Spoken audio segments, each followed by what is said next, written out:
నమస్తే, welcome to TV. So ప్రస్తుతం తెలంగాణలో ఈ నెల 27వ తారీఖున గ్రాడ్యుయేట్స్ ఎమ్మెల్సీ ఎలక్షన్స్ జరగబోతున్నాయి. సో ఇరు పార్టీలు కూడా ప్రచారం సిద్ధమవుతున్నారు, ప్రచారంలో తిరుగుతున్నారు. దాంతోపాటుగా స్వతంత్ర అభ్యర్థులు కూడా పోటీ చేస్తున్నారు.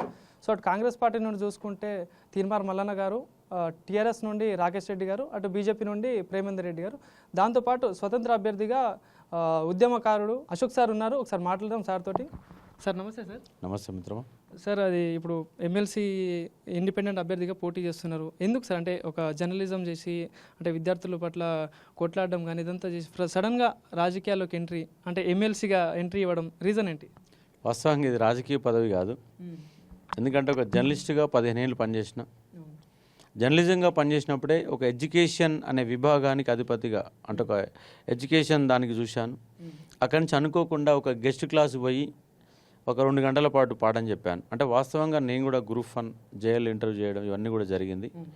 దాని కారణంగా సబ్జెక్టు పైన చాలా గ్రిప్ ఉన్నది. హిస్టరీ పైన చాలా ఆర్టికల్స్ రాసేవాడిని. అలా రాస్తున్నటువంటి సందర్భంలో నేను ఒక ఎడ్యుకేషన్ డెస్క్కు వెళ్ళాల్సిన అవసరం ఏర్పడింది. అక్కడ ఒక ఇన్స్టిట్యూట్ డైరెక్టర్ వచ్చి ఒక గెస్ట్ క్లాస్ కోసం రిక్వెస్ట్ చేస్తే అక్కడికి పోయాను. 2 గంటల సేపు పాఠం చెప్తే బాగుంది సార్, 1 గంట సేపు టైం ఇవ్వమంటే అట్లా టైం ఇస్తూ పాఠం చెప్పడం మొదలుపెట్టాను. క్రమంగా దానికంటే దీంట్లో సంతోషం, దాంతోపాటు ఒక సాటిస్ఫాక్షన్ దొరికింది. దాని కారణంగా జర్నలిజాన్ని పక్కన పెట్టి మళ్ళీ ఫ్యాకల్టీ వైపు అడుగులేశాను. 2016లో టీశాట్ మన టీవీలో క్లాసెస్ చెప్పాను. దాదాపుగా గ్రూప్ 2 వాళ్ళకి క్లాసెస్ చెప్తే 25 గంటల క్లాస్ చెప్తే 80 లక్షల వ్యూస్, ఒక్కొక్క వీడియో 6 లక్షలు 7 లక్షల వీడియోస్ పోయిన సందర్భం ఉంది. అక్కడ బాగా మనకు అశోక్ సార్ అంటే బాగా చెప్తాడు, ఉద్యమ పాఠం బాగా చెప్తాడు అన్న ఒక నేమ్ సంపాదించుకున్నాను. ఆ తర్వాత వరంగల్, నల్గొండ, ఖమ్మము, ప్రతి జిల్లా కేంద్రాన్ని తిరుగుతూ పాఠాలు చెప్పేవాడిని. హైదరాబాద్లో పాఠాలు చెప్పేవాడిని, ఆన్లైన్ క్లాసు చెప్పేవాడిని. కరోనా టైంలో ఖాళీగా ఉండలేక సొంతంగా యూట్యూబ్ ఛానల్, ఆన్లైన్ క్లాసెస్ పెట్టాను. కానీ 1 మంత్ కాలంలోనే చాలా రెస్పాన్స్ వచ్చింది. అశోక్ సార్ దగ్గర చాలామంది విద్యార్థులు జాయిన్ అయ్యారు. క్రమక్రమంగా పెరుగుతూ వెళ్ళిపోయింది. నా టార్గెట్ ఏమిటంటే అందరూ 10,000 రూపాయలు ఫీజు పెడితే 10 మందే జాయిన్ అవుతారు. నా స్ట్రాటజీ ఏంటంటే 1000 రూపాయలు పెట్టి 100 మంది జాయిన్ చేయాలి. అంటే 10,000 పెడితే 10 మంది జాయిన్ అవుతారు, 1000 రూపాయలు పెడితే 100 మంది జాయిన్ అవుతారు. అంటే అక్కడ స్టూడెంట్ బెనిఫిషనరీ అనేది ఎక్కువగా ఉండాలన్న ఉద్దేశంతో తక్కువ ఫీజులతో తక్కువ కాలంలో ఎక్కువ మందికి పాఠం చెప్పగలిగాను. ఇలా పాఠాలు చెప్తున్న సందర్భంలోనే వివిధ రకాల నోటిఫికేషన్ల గందరగోళాలు జరిగినప్పుడు నాకు సబ్జెక్టు పైన అవగాహన ఉంది. ఒక ఎడ్యుకేషన్ డెస్క్ ఇన్ఛార్జ్గా పనిచేశాను కాబట్టి నేను ప్రతిరోజు ప్రశ్నించేవాడిని. అలా ప్రశ్నిస్తున్నప్పుడు విద్యార్థులంతా నా దగ్గరకు వచ్చి వాళ్ళ కష్టాలు కన్నీళ్ళు ఉన్నప్పుడు నన్నే ఆశ్రయించారు. వాళ్ళ ఆశ్రయం మేరకు నిరుద్యోగుల తరపున కొట్లాడడం మొదలుపెట్టాను. ఉదాహరణ కానిస్టేబుల్ సంబంధించి ఒక 2.5 లక్షల మంది గ్రౌండ్ తీసుకురావడం, లాంగ్ జంప్ కోసం కొట్లాడడం, ఇవాళ జీవో నెంబర్ 46కు మద్దతుగా నిలబడడం, ఇవన్నీ కూడా ఒకదాని తర్వాత ఒకటి. గ్రూప్ 1లో కానీ గ్రూప్ 2లో కానీ జేఎల్ ఇంగ్లీష్ మీడియం ఎగ్జామ్ పెడతామంటే లేదు తెలుగు మీడియంలో పెట్టాలి, అది రాజ్యాంగంలోని భాషలన్నింటిలో కూడా ఉంటుంది కాబట్టి కంపల్సరీ పెట్టాలని డిమాండ్ చేసి తెలుగు మీడియంలో ఎగ్జామ్ పెడితే 5 లక్షల మంది విద్యార్థులకు ప్రయోజనం జరిగింది. గురుకులాలు కావచ్చు, డిఎస్సి కావచ్చు, టెట్ కావచ్చు, సమస్య ఎక్కడైనా ముందుగాల మొదలుపెట్టేది, ప్రశ్నించేది, నిలబడేది, వాళ్ళంట పోరాటం చేసేది, జైలుకు పోయేది, కేసులను ఎదుర్కొనేది ఎవరంటే అశోక్ సారే. కాబట్టి ఇలా నిరుద్యోగులందరికీ తెలంగాణ రాష్ట్రంలో 30 లక్షల మంది నిరుద్యోగులకు అండగా నిలబడిన వ్యక్తి ఉంటే అశోక్ సార్. సో ఎట్లా ఉంది సార్? ఇప్పుడు తెలంగాణలో చూసుకుంటే గత ప్రభుత్వం పోయి మళ్ళీ కొత్త గవర్నమెంట్ వచ్చింది, కాంగ్రెస్ గవర్నమెంట్ వచ్చింది. సో విద్యార్థులు అంటే నిరుద్యోగుల పరిస్థితి ఎట్లా ఉంది అంటే మీకు చాలా తెలిసి ఉండొచ్చు. సో ఎట్లా ఉంది ఇప్పుడు పరిస్థితి? గత గవర్నమెంట్ మోసం చేసింది అని ఈ గవర్నమెంట్ని తెచ్చుకున్నాం. ఇప్పుడు ఈ గవర్నమెంట్ మోసం చేస్తుంది. ఎందుకంటే అధికారంలోకి వచ్చింది నిరుద్యోగుల ఎజెండాతో, నిరుద్యోగులు ఓట్లు వేస్తే గెలిచామని వాళ్ళే చెప్పుకుంటున్నారు. కానీ ఇప్పటి వరకు నిరుద్యోగులకు వాళ్ళు చేసింది జీరో అంటే జీరో. ఎందుకంటే 30,000 ఉద్యోగాలు ఇచ్చినామని చెప్పేసి రాష్ట్ర ముఖ్యమంత్రి అంటున్నారు. సో ఏం చెప్తారు? అదే చెప్తా ఉన్నాను. ఇప్పటిదాకా విద్యాశాఖ మంత్రి లేరు, విద్యకు సంబంధించి విద్యాశాఖ మంత్రి లేరు. వీళ్ళు ఒక నోటిఫికేషన్ వేసింది ఏంటంటే ఒక గ్రూప్ 1 నోటిఫికేషన్ వేశారు, దాంట్లో 60 పోస్టులు పెట్టారు. ఇప్పటివరకు ఫిలిమ్స్ ఎగ్జామ్ కూడా కాలే, ఇంకా మెయిన్స్ ఉన్నది. ఫిలిమ్స్ ఎగ్జామ్ కాలే, మెయిన్స్ కాలే, అంటే పరీక్ష పెట్టాలా. డిఎస్సి నోటిఫికేషన్ వేశారు, వాళ్ళు 6,500 వేస్తే వీళ్ళు అదనంగా 4,500 కలిపి 11,000 పోస్టులు వేశారు, ఇంకా ఎగ్జామ్ కాలే. మరి పరీక్ష పెట్టకుండా 30,000 ఉద్యోగాలు ఎట్టించారు? వీళ్ళు వేసిందే 2 నోటిఫికేషన్లు, ఒక ఎగ్జామ్ పెట్టాలా, ఎగ్జామ్ పెట్టకుండా ఫలితాలు రాకుండా ఉద్యోగాలు ఎట్టిస్తారు? అంటే వీళ్ళు ఎంత మోసం చేస్తారు చెప్పండి. గత ప్రభుత్వంలో వచ్చినటువంటి ఉద్యోగాలకి నియామక పత్రాలు ఇచ్చేసి 2 లక్షల ఉద్యోగాలు ఆల్రెడీ 30,000 అయిపోయినాయని దొంగ నాటకాలు ఆడితే ఎంతవరకు సమంజసం? ఫిబ్రవరి 1వ తారీఖున ఎన్నికల సంబంధించినటువంటి ఇయర్ క్యాలెండర్ అమలు చేస్తామని చెప్పారు, కానీ ఇంతవరకు అది మొదలు పెట్టాలా. గురుకులాలకు సంబంధించి 9,210 ఉద్యోగాలు ఉండి సగం నింపరాలే. ఎందుకు నింపరాలేదంటే వాళ్ళ అవసరాల కోసం. ఎన్నికల కోడ్ దగ్గర పడుతుందని డిఏలు, తర్వాత జేఏలు, తర్వాత పీజీటీ, తర్వాత టీజీటీ అనే ఉద్యోగాలు నింపాలి. అలా నింపకుండా మధ్యలో తీసుకో పీజీటీ నింపారు, తర్వాత టీజీటీ నింపారు, తర్వాత డిఎల్ నింపారు. గందరగోళం చేసి 3,500 మంది ఉద్యోగాలు ఆపారు. ఇప్పుడు నియామక పత్రాలు ఇచ్చారు, అవన్నీ ఇప్పుడు పోయి జాయిన్ కాలే, 2 నెలలు దాటిపోయింది. నియామక పత్రాలు అవన్నీ చెల్లవు, మళ్ళీ కొత్త నియామక పత్రాలు. అంటే ఎవరి కోసం ఇచ్చిన నియామక పత్రాలు? 30,000 ఉద్యోగాలు ఎందుకు దొంగ లెక్కలు ఎందుకు చెప్తున్నారు? అంటే గత గవర్నమెంట్ మోసం చేసిన ఒక ఎత్తు అయితే ఈ గవర్నమెంట్ 2 రెట్ల మోసం చేస్తూ ఉంది. ఇవాళ ప్రైవేట్ రంగంలో 70% రిజర్వేషన్ ఇస్తామన్నారు. ఏది మీ కదలిక? 2 లక్షల ఉద్యోగాలకు సంబంధించిన ప్రణాళిక లేదు, విద్యాశాఖ మంత్రి లేడు, గతంలో చేసిన గందరగోళాలు తొలగించలేదు. జియో నెంబర్ 46 వాళ్ళు తీసుకొస్తే వీళ్ళు తొలగిస్తామని హామీ ఇచ్చారు, ఇంతవరకు దానిపైన ఊసలేదు. కమిటీ ఇచ్చారు, కమిటీ 2 నెలల నివేదిక అన్నారు, 3 నెలలు 100 రోజులు దాటిపోయి ఇంతవరకు కమిటీ నివేదిక లేదు. గురుకులాలు అడ్డంగా ఆపేశారు. మెగా డిఎస్ చేస్తారంటే దగా డిఎస్ చేసి 11,000తో నింపారు. స్కూల్ అసిస్టెంట్లో 0, 1, 2, 3 పోస్ట్ తప్ప ఏది లేదు. అంటే వీళ్ళు ఏం చేసినట్టు నిరుద్యోగుల కోసం ఏమీ చేయలేదు. కాబట్టి అశోక్ సార్ కాంగ్రెస్ పార్టీకి ఇలా ఎదురు తిరిగి నిలబడ్డాడు. కాంగ్రెస్ పార్టీని గెలవాలని చెప్పిన అశోక్ సారు ఇవాళ వాళ్ళు మోసం చేస్తుంటే చూడలేక వాళ్ళకి ఎదురుగా నిలబడి కొట్లాడుతున్న వ్యక్తి అశోక్ సారు. ఇవాళ ప్రధాన పార్టీల వాళ్ళు పోటీ చేస్తున్నారు. కాంగ్రెస్ పార్టీకి వెళ్ళి తీర్మానం మల్లన్న, వివిధ రకాల వ్యక్తులు పోటీ చేస్తున్నారు. వాళ్ళకి ఏం తెలుసు అని పోటీ చేస్తున్నారు? తీర్మానం మల్లన్నకు మీరు క్వశ్చన్ పోయి అడగండి, తీర్మానం ఇంటర్వ్యూ చేయండి. జీవో నెంబర్ 46 అంటే సమానం చెప్తారని చూడండి, 317 జీవో అంటే సమానం చెప్తారని చూడండి. ఆరియంటల్ అంటే తెలియదు, ఒట్టికంటే తెలియదు, జోనల్ సిస్టమ్ తెలియదు, రాష్ట్ర స్థాయి ఉద్యోగాలు తెలియదు, జిల్లా స్థాయి ఉద్యోగాలు తెలియదు, మధ్యలో జోన్లు ఉంటున్న అంశం కూడా వాళ్ళకి తెలియని సందర్భాల్లో నిరుద్యోగులకు సంబంధించి నాలెడ్జ్ జీరో. మన నాలెడ్జ్ జీరో ఉన్నప్పుడు 8 ఏళ్ల క్రితమే పోటీ చేసిన నువ్వు, 3 ఏళ్ల కింద పోటీ చేసిన నువ్వు, ఇవాళ పోటీ చేస్తున్నావు నువ్వు, నిరుద్యోగుల గురించి ఏం నేర్చుకున్నావు? ఒక్క రోజన్నా రోడ్డు మీదకి వచ్చి ఒక ధర్నాలో పాల్గొన్నావా? ఒక్క కేసు అయినా నిరుద్యోగులకు సంబంధించిన కేసు ఉందా? నీ మీద 68 కేసులు ఉన్నాయి, ఒక్క కేసు అయినా నిరుద్యోగుల కేసు ఉందని చెప్పు. అంటే నేను ప్రశ్నించే గొంతుగా అంటే గత ప్రభుత్వాన్ని ప్రశ్నించి నేను గద్దె దింపినా, నేను ప్రత్యేక మేనిఫెస్టోతో వస్తున్నా, ఈసారి నిరుద్యోగులు నా వెనకాలనే ఉన్నారని చెప్పేసి ధీమా వ్యక్తం చేస్తున్నారు. అసలు నిరుద్యోగులు అంటే ఎవరు అర్థం తెలుసా నీకేమన్నా? నిరుద్యోగి అంటే ఎవడు అర్థం తెలుసా? సంవత్సరానికి ఎంత ఆదాయం ఉండాలి నిరుద్యోగి క్వాలిఫికేషన్ ఏంది? నిరుద్యోగులు ఏ రకమైన ఉద్యోగాలు ఉన్నాయి? గవర్నమెంట్ ఉద్యోగాలు ఏమున్నాయి, ప్రైవేట్ ఉద్యోగాలు ఉన్నాయి, దానికి ప్రణాళిక ఏమైనా ఉందా? ఒక్కరోజు నిరుద్యోగుల గురించి మాట్లాడకుండా నువ్వు నిరుద్యోగులు ఓట్లాడడానికి నీకు ఎక్కడిది? ఎంతసేపు కేసీఆర్ తిడితే నువ్వు ప్రశ్నిస్తే నువ్వు ఎమ్మెల్సీ ఎన్నికలు పోటీ చేయవచ్చా? ఎమ్మెల్యే కోసం ప్రయత్నం చేసినావు, టికెట్ రాలా. ఎంపీ కోసం ప్రయత్నం చేసిన టికెట్ రాలా, ఇవాళ ఎమ్మెల్సీ పోటీ చేస్తున్నావు. కాబట్టి ఇవాళ సోషల్ మీడియా తీర్మానం వల్లనే దుమ్మెత్తిపోస్తుంది. ఎంత దుమ్మెత్తి అంటే నాకు తెలిసి రాష్ట్రంలో ఇంత వ్యతిరేకత ఏ వ్యక్తి మీద లేదు. కాబట్టి ఈసారి తీర్మానం వల్లన్నా ఏ 4th ప్లేస్కో 5th ప్లేస్కో పోతున్నాడు, డిపాజిట్ కూడా రాదు. ఎందుకంటే ఆయన చేసే అరాచకాలు అట్లా ఉన్నాయి, బ్లాక్మెయిల్ అట్లా ఉన్నాయి. ఒక సాధారణంగా 2015లో ఒక పెట్రోల్ కూడా బండిలో పోసుకోలేక రోజొకరు ఇవాళ నా బండి కొంటా రేపు నీ బండి కొంటాలా అంటే షేరింగ్ పెట్రోల్తో కుటుంబాన్ని నడిపినటువంటి తీర్మానం వలన ఇవాళ 100 కోట్లు సంపాదించాడు. ఇవాళ ల్యాండ్ క్లూజర్లో తిరుగుతున్నాడు. ఆయన ఇంటి అవసరాల కోసం 8 వెహికల్స్ వాడుతున్నాడు, ఫామ్ హౌజులు కొన్నాడు, 100 కోట్ల రూపాయలు సంపాదించాడు. యాడ్ నుంచి వచ్చినాయి ఇవన్నీ? ఇట్లా కష్టం తీరిస్తే పైసలు వచ్చినాయా? ఒక బ్లాక్ మెయిల్, రాష్ట్రంలో అతిపెద్ద బ్లాక్ మెయిల్, మరొక నయీంగా తయారైన వ్యక్తి ఎవరంటే తీర్మానం మల్లన్న.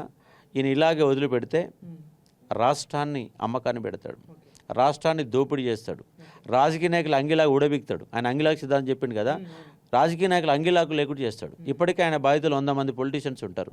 అన్ని రియల్ ఎస్టేట్ దందా ఎక్కడ ఒక వెంచర్ చేశారంటే ఆ వెంచర్ కాడ పోయి క్యూనిస్ వాళ్తుంది.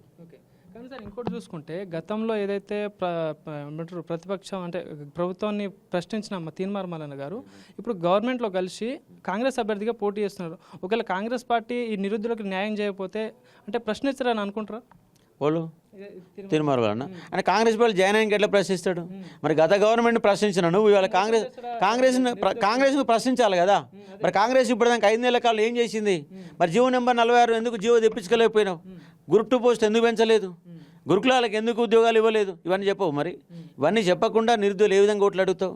నీకు ఓట్లాడే హక్కు లేదు, పోటీ చేసే హక్కు లేదు, నీకు జీరో నాలెడ్జ్, నిరుద్యోగుల సంబంధించి జీరో నాలెడ్జ్, ఏ రోజు కొట్లాడలేదు. నువ్వు ఎమ్మెల్సీకి అన్టచబుల్ క్యాండిడేట్ ఫర్ నిరుద్యోగులకు సంబంధించిన వ్యక్తి తీర్మానం మల్లన్న. సార్ ఇంకోటి మీరు రీసెంట్గానే నిరాహార దీక్ష చేయడం జరిగింది ఏది నిరుద్యోగుల పట్ల. సో ఏంటి సార్ అంటే రీజన్ ఏంటి? అంటే జీవో నెంబర్ 46 అమలు చేస్తామని అసెంబ్లీ సాక్షిగా హామీ ఇచ్చారు. ఎన్నికల సమయంలో హామీ ఇచ్చారు, అమలు చేయలేదు. అమలు చేయలేదు. మెగా డిఎస్సి చేస్తామని వేయలేదు. డిఎస్సితో పాటు టెట్ వేయాలి, టెట్ కూడా వేయలేదు. గ్రూప్ 2 పోస్ట్ పెంచుతాను హామీ ఇచ్చారు, ఒక్క పోస్ట్ పెంచలేదు. ఇవన్నీ అంశాలని పరిగణలో తీసుకొని దీనిపైన అశోక్ సార్ ఆమరణ నిరాహార చేశాడు. కొంతమంది ఏమంటున్నారు సార్ అంటే ఇదైతే ఎమ్మెల్సీగా పోటీ చేస్తున్నారు కాబట్టి ఇది ప్లస్ అయితే అనే పాయింట్లోనే నిరాహార దీక్ష చేస్తున్నారు అని చెప్పేసి కొంతమంది వార్తలు వస్తున్నాయి, కొంతమంది అంటున్నారు. సో ఏం చెప్తారు వాళ్ళకి సమాధానం? బట్ టీఎస్పీసీ ముట్టడి సమయంలో ఎమ్మెల్సీ పోస్ట్ కాలేదు కదా. రిజర్వేషన్ కోసం కొట్లాడినప్పుడు సోమాజిగూడ ప్రెస్ క్లబ్లోనే అరెస్ట్ అయినప్పుడు ఆయన ఎమ్మెల్సీ పదవి లేదు కదా.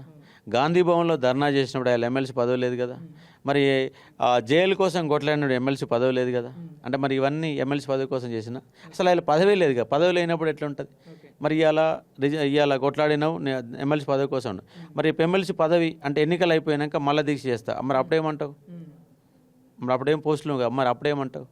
కాబట్టి అశోక్ సార్ ఎప్పుడైనా నిరుద్యోగుల పక్షపాతి, నిరుద్యోగులకు పాఠం చెప్తాడు, పాఠం నేర్పిస్తాడు. నిరుద్యోగులు నైరాశ్యంలో ఉంటే మోటివేట్ చేస్తాడు. నిరుద్యోగుల కష్టాలు కన్నీళ్ళుంటే వాళ్ళతో కొట్లాడతాడు. నడి రోడ్డు మీద నిలబడతాడు. పోలీసులని సంఖ్యలను ఎదిరించి నిలబడతాడు. జైలు కూడా పంపారు కదా నన్ను. ఎక్కడన్నా రాష్ట్రంలో ఒక ఫ్యాకల్టీ జైలు పోయిండా? మరి హైదరాబాద్లో వందల కొద్ది ఇన్స్టిట్యూట్లు ఉన్నాయి. మరి ఏ ఇన్స్టిట్యూట్ డైరెక్టర్ వచ్చి విద్యార్థుల తరపున మాట్లాడాడు? ఎవరు ధర్నా చేశారు? ఎవరన్నా ఒక్క ఇన్స్టిట్యూట్ డైరెక్టర్ ఒక్క పోలీస్ కేసు ఉందా? లేదు కదా. కాబట్టి నిరుద్యోగుల భావజాలం, ఎందుకంటే Ashok sir journalist. Ashok sir ఊళ్ళకెళ్ళి వచ్చిండు. ఊళ్ళకెళ్ళి వచ్చినటువంటి ఉస్మానియాలో చదువుకున్నటువంటి వామపక్ష భావజాలం బలంగా ఉన్నటువంటి ప్రశ్నించే గొంతుకున్నటువంటి వ్యక్తి ఎవరంటే తెలుసు. ప్రతి పాయింట్ టు పాయింట్ తెలుసు. ఎందుకంటే నేను ఎడ్యుకేషన్ వింగ్నే చూసిన. నేను నోటిఫికేషన్ జేఈ అంటే ఏంది, ఎంసెట్కు చేయకుండా తేడా ఏంది, నీట్ ఏంటి, ఏ ఎగ్జామ్లు ఎప్పుడు వస్తాయి, దాని సిలబస్ ఏంటి, వాటి స్టాండర్డ్స్ ఏంటి, సెంట్రల్ జాబ్లో ఉండే స్టాండర్డ్స్ ఏంటి, రాష్ట్రాయి ఉన్న స్టాండర్డ్స్ ఏంటి, ఏం చదివితే ఏం ఉద్యోగం వస్తుంది, ఏ బుక్ చదవాలా, ఏ సిలబస్ ఉంది, అన్నిటిపైన అనువను నాకు తెలుసు. ఇంత అనుభవం ఉంది కదా. సో ఒకవేళ మీరు నిజంగా ఎమ్మెల్సీ గెలిచారనుకోండి, సో మరి ఎట్లాంటి న్యాయం చేద్దాం అనుకుంటున్నారు? ఎందుకంటే ప్రభుత్వం అధికారమే కాంగ్రెస్ గవర్నమెంట్ ఉంది, మీరు ఇండిపెండెంట్గా పోటీ చేస్తున్నారు. సో ఎట్లా నమ్మొచ్చు అంటారు? మరి ఇండిపెండెంట్ ఉంటే మెడలోంచి వస్తాం. మెడల్ ఎట్లా వస్తాం? విద్యార్థులు వెనకంగా నాకు నిలబడతారు కాబట్టి మెడలో ఉంచుతాం. ఇవాళ విద్యార్థులలో టెక్నికల్ స్కిల్ తక్కువ ఉన్నాయి, విద్యార్థులలో ఇంగ్లీష్ స్కిల్స్ తక్కువ ఉన్నాయి. ఫస్ట్ ఆ టెక్నికల్ స్కిల్ ఇంగ్లీష్ నేర్పిస్తా. ఎందుకంటే ప్రభుత్వం ఇచ్చే 2 లక్షల ఉద్యోగాలని వాళ్ళు మేనిఫెస్టోలో పెట్టారు. సార్ 2 కాకపోయినా అసలు గవర్నమెంట్లో అయితే అందరికైతే న్యాయం జరగదు. మరి ప్రైవేట్ రంగంలో న్యాయం జరగాలి. మరి ప్రైవేట్ రంగంలో న్యాయం చేయాలంటే తెలంగాణ విద్యార్థుల్లో స్కిల్ డెవలప్మెంట్ ప్రోగ్రామ్ ఏర్పాటు చేయాలి. ప్రభుత్వం ఏర్పాటు చేయదు. చేసినా నామకేవాసి చేస్తుంది, నిధులు విడుదల చేస్తారు, దొబ్బి తింటారు. అశోక్ సార్ అట్లా కాదు. రూపాయి నీ దగ్గర ఒక 500 రూపాయలు అడుగుతా, 500 నిరుద్యోగుల కోసం నేను పనిచేస్తాను, 500 రూపాయలు నువ్వు ఇస్తావు కదా. కాబట్టి అట్లా నిరుద్యోగులకి వెళ్ళి 100 రూపాయలు, 200, ఎమ్మెల్యే కాడు పోయి 1 లక్ష రూపాయలు ఇవ్వమని, ఎంపీ కాడు పోయి ఇంకో 2 లక్షల రూపాయలు ఇవ్వమని, ఇట్లా 10 కోట్ల రూపాయల ట్రస్ట్ ఫండ్ని ఏర్పాటు చేస్తా. ట్రస్ట్ ఫండ్ ఏర్పాటు చేసి స్కిల్ డెవలప్మెంట్ ప్రోగ్రామ్ని ఆన్లైన్ ద్వారా అందిస్తా. In the same time degree కాలేజీలలో, బీటెక్ కాలేజీలలో, ఎంటెక్ కాలేజీలలో మొత్తం తిరిగి విద్యార్థులను మోటివేట్ చేస్తా.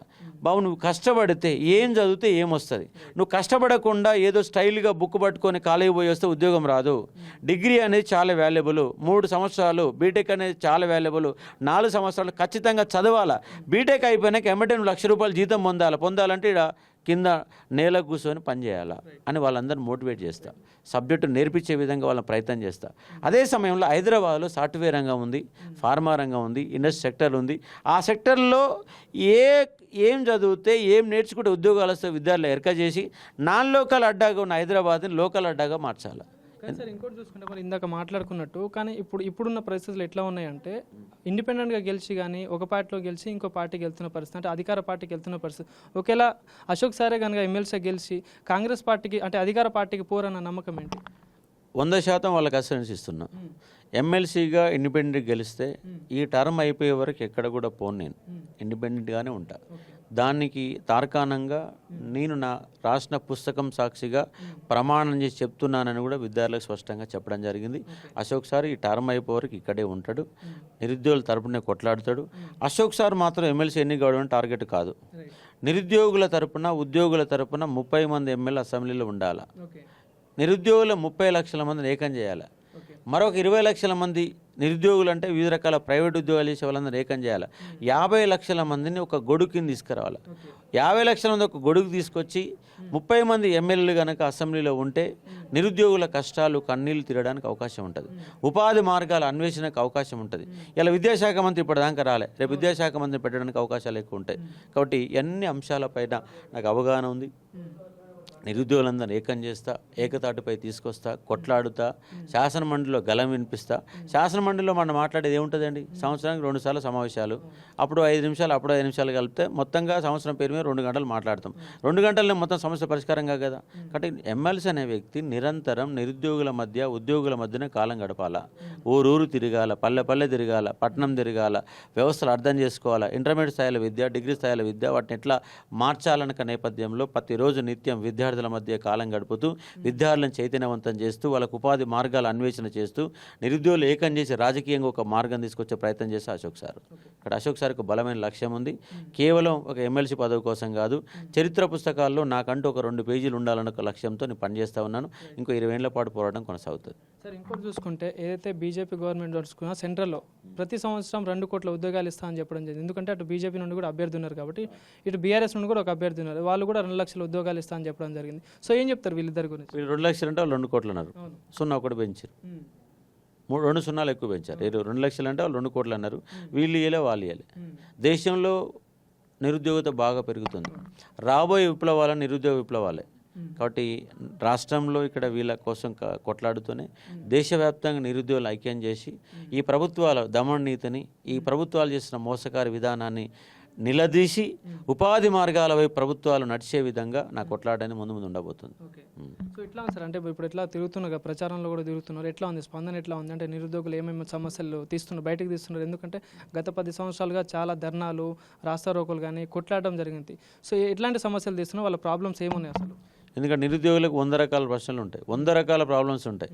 వాళ్ళు ఎస్ఐ కానిస్టేబుల్ 46 జీవో అనేది మీ అందరూ తెలుసు. కానీ క్వశ్చన్లు తప్పు పోయినాయి సార్, 13 క్వశ్చన్లు తప్పు ఉన్నాయి, అవి కలపలేదు, మాకు ఉద్యోగం పోయిందని చెప్పేసి ఇంకోరు. మరొక ఏంటంటే 2018లో 1370 పోస్టులు మిగిలిపోయినాయి సార్, మాకు న్యాయం జరుగుతుందని ఇంకోరు.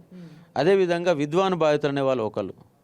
అలాగే ఒక్కొక్క అంశం ఒక్కొక్క దాంట్లో చాలా సమస్యలు నిరుద్యోగులు వాళ్ళందరూ చెప్తా ఉన్నారు. జిల్లాలో తిరిగిన బ్రహ్మాండంగా బ్రహ్మరథం పడుతున్నారు. పూలు చల్లుతూ, పూల మాలలు వేస్తూ, ఎత్తుకొని లోపలి తీసుకుపోయి ఘన స్వాగతం పలుకుతున్నారు. నేను పోగానే లైబ్రరీలోకి 800 మంది ఉంటే 800 మంది లేచి నిలబడుతున్నారు. ఒక అశోక్ సార్కి ఇంతకంటే గొప్ప ఆస్తి ఇంకేం కావాలి చెప్పండి? కానీ సార్ మరి అటు చూసుకుంటే అధికారంలో ఉంది కాంగ్రెస్ పార్టీ. సో మరి అశోక్ సార్ గెలవగలడా అంటే ఏం చెప్తారు? అధికారంలో ఏ పార్టీ ఉంది, ప్రతిపక్షంలో ఏ పార్టీ ఉంది కాదు కదా. ఓట్లు వేసేది ఎవరు? పట్టభద్రులు కదా.